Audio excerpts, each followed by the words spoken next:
I want to begin by inviting you to think about a time you felt truly alone. Now think about a moment when you felt deeply connected, not just to a person, but to the room, the environment, and the history of place. The book Relationality argues that our modern pain comes from forgetting that second feeling.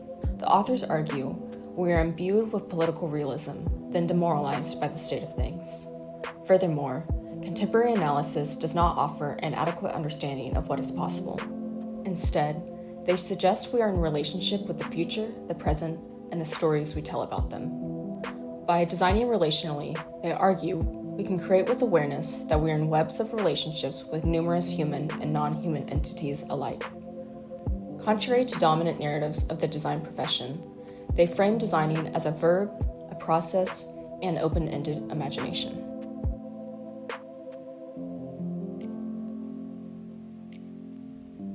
To understand where we are going, we have to understand where we have been. The authors trace a conceptual shift through 3 stages. First is multiplicity. This is the idea that the world is a collection of separate things. It is a quantitative outlook that argues society is a collection of individuals. Second is plurality. This idea begins to recognize there are many different stories, cultures, and ways of being. Specifically, it asks us to transition away from the one world. We are a world where many worlds fit. But as the authors note, plurality can still be a hall of mirrors, where different groups simply tolerate one another without actually connecting. Third is relationality. This is the idea that nothing exists in isolation. As the book says, I am because you are. It is described as an active state and a practice of making life together, moving us from having to being with. This evolution of thought is very clear in the work of one particular author of the book, Arturo Escobar. Through his works, he has taken an intellectual trajectory from design ontology to political theory and finally to post-humanist philosophy. In 2018, he concentrated on the ontological dimensions of design for sustainability. He critiqued capitalism, colonialism, and patriarchy, extending design to consider transitions and community-driven practices. In 2020, he broadened this framework into a more fully articulated political lens, mapping the axes of pluralverse politics, exposing tensions between modernist ontological policies, and extending analysis beyond Latin America. This latest work is an expansion on these prior explorations. Co-authored with Michal, Osterweil, and Kriti Sharma, together they argue that contemporary crisis stems from the deep-seated presupposition of what it means to be human. Part 1 asks us to remember. To wake up from the dominant story of modernity, which is described as a story of scarcity, separation, and the bioeconomic man. A description of man that portrays humans as consistently rational and narrowly self-interested, where the real world of disparity and brutality are considered normal and natural. Pushing against this, the authors argue that scarcity is a myth, not a fact. They say we are told we must compete for limited resources, but this story is a tool of capitalism that creates the very pain it promises to solve. They want us to remember that we are homo narrans, that we tell ourselves into existence, and if the story is broken, we can rewrite it. Part 2 asks us to choose. They acknowledge that rewriting our story is not a simple choice, and they introduce the concept of ontological slippages.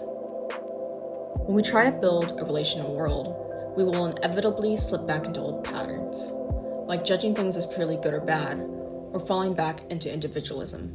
The authors say these slippages aren't failures. They ask us to reframe these slippages as portals.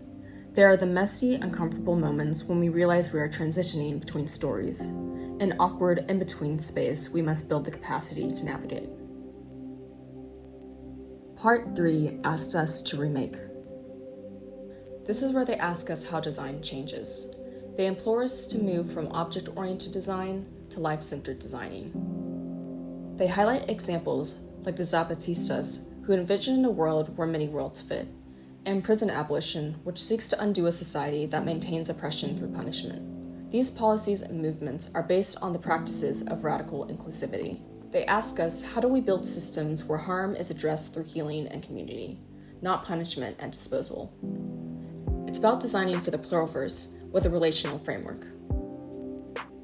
I find myself agreeing very much with the author's approach to relationality and its potential to expand approaches to design and futures.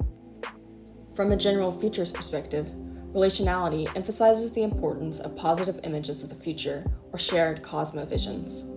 The hurdle of transformation seems to be the attachment to the current vision of reality. People deem drastic change as too radical, scary, or unrealistic, but positive politics argues it's not about tearing down the walls tomorrow. It's more about transition, about crowding out old stories with positive alternatives, giving people tangible images of the future to build understanding and move the needle forward. Then I wonder, how does technology play a part in relationality? The book warns against algorithmic rationality that reduces the world to calculation. But what would using technology relationally, or AI relationally, even look like? Would the story of ownership change? Should it even? Is it possible? Finally, I found impactful the distinction and rejection of ontological dualism in any form, and the rejection that the individual and community are diametrically opposed. The authors support their own argument by emphasizing even viewing relationality as good and non-relationality as bad as still contradictory to their point.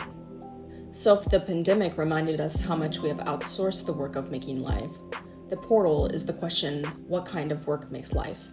If movements emerge, grab attention, and die, and we decree it as a failure, the portal is the notion that these spaces, even just temporarily, provided new capacities for living, being, and occupying space.